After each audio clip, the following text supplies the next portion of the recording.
Morning. কেমন আছো তোমরা সবাই? আশা করছি সবাই ভালো আছো, সুস্থ আছো। আমরাও ভালো আছি। তো দেখো সকালবেলায় আসলাম ছাদে।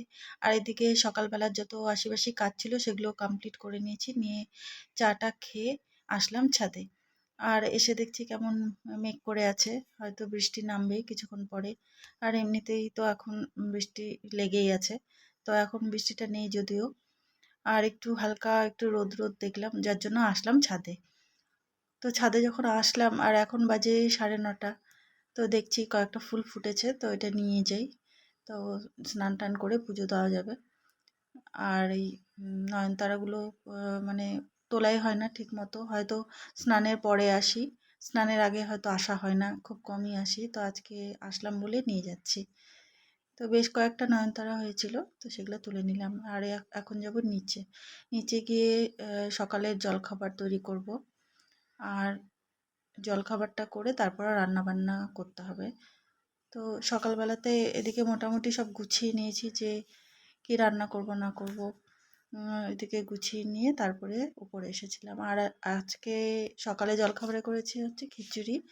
আর খিচুড়ির মধ্যে সব কিছু দিয়ে দিয়েছি, মানে আলু পনির টনির দিয়ে যা ছিল করে নিয়েছি যে হয়ে যাবে একবারে।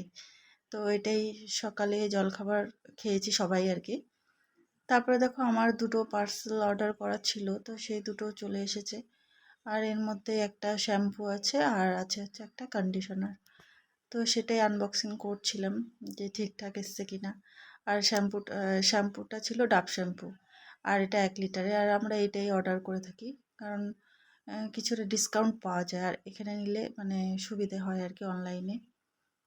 তো শ্যাম্পুর প্যাকেটটা আনবক্সিং করতে একটা আবার ছোট্ট পাউচ মানে ক্রিম বেরিয়ে এলো নিভিয়া সফটের, হয়তো ফ্রি দিয়েছে, যদিও লেখা ছিল না। তো যাই হোক, পেয়েছি যখন আর ফেলে তো দেবো না, ইউজ করতেই হবে। আর এটা হচ্ছে তোমার কন্ডিশনার। আর এটা কিন্তু ডাবের কন্ডিশনার না, এটা ছিল ওয়ের কন্ডিশনার। তো এটাও খুব ভালো। আর আমার মেয়ের মানে কন্ডিশনার ছাড়া শ্যাম্পুটা ঠিক হয় না, মানে কন্ডিশনার দিবে। আমার যেমন শ্যাম্পু দিলেও হয়ে যায়, যে কন্ডিশনার দিতেই হবে এমন কোনো কথা নেই।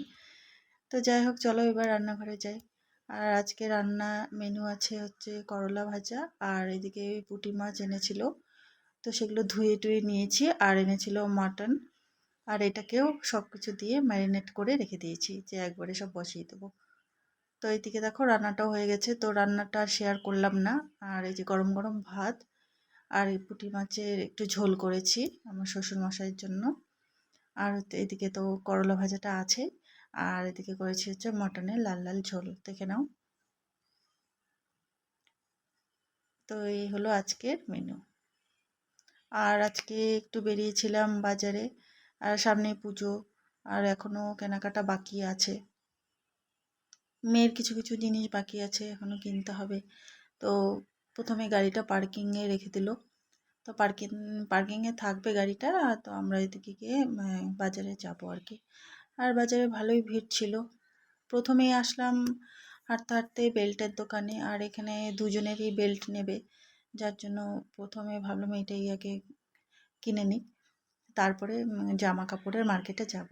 তো এখানে ওরা বেল্ট পছন্দ করছিল, আর আমি এখানে একটা ঘড়ি দেখে পছন্দ হলো, তো সেটাই নিলাম।